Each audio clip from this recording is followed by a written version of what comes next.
Let's see this question. The question is given as a boy sitting firmly over a rotating stool has his arms folded. If he stretches his arm, his angular momentum about the axis of rotation will be.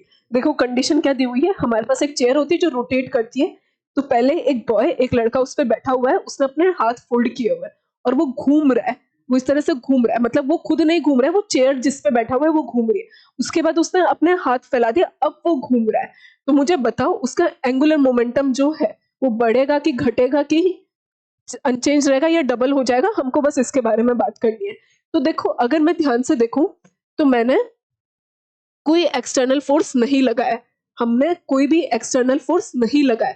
अगर हमारे पास external torque, external force या external torque की हम बात करें, external torque हमारे पास 0 रहता है, तो हम ऐसा बोल सकते हैं कि हमारा एंगुलर मोमेंटम जो है कंजर्व्ड रहेगा।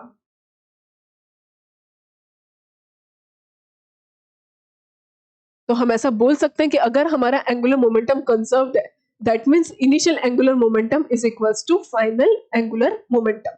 तो ये हम बात यहाँ पे यूज करने वाले हैं, क्योंकि हमने यहाँ पे कोई, वो जो चेयर पे बैठा हुआ है वो खुद ही अपने हाथ फैला रहा है, हमने उसके बाहर से कोई टॉर्क नहीं लगाया है। तो एक्सटर्नल टॉर्क हमारा 0 है, इसका मतलब एंगुलर मोमेंटम कंजर्व रहेगा। हम ऐसा बोल सकते हैं कि initial angular momentum is equals to final angular momentum. चलो देखते हैं।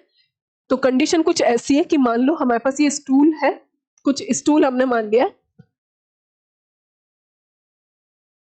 और ये स्टूल था, ये कुछ इस तरह से स्टूल है जो कि घूम रहा है, इस पे एक पहले मैन बैठा हुआ है और इसके पास कुछ ना कुछ एंगुलर वेलोसिटी है, इसका कुछ ना कुछ मोमेंट ऑफ, इसकी एंगुलर वेलोसिटी ओमेगा नॉट हमने मान लिया है और इसका मोमेंट ऑफ इनर्शिया भी हमने आई नॉट मान लिया है। थोड़ी देर के बाद इसकी सिचुएशन कैसी हो जाएगी, इसने अपने हाथ फैला लिया,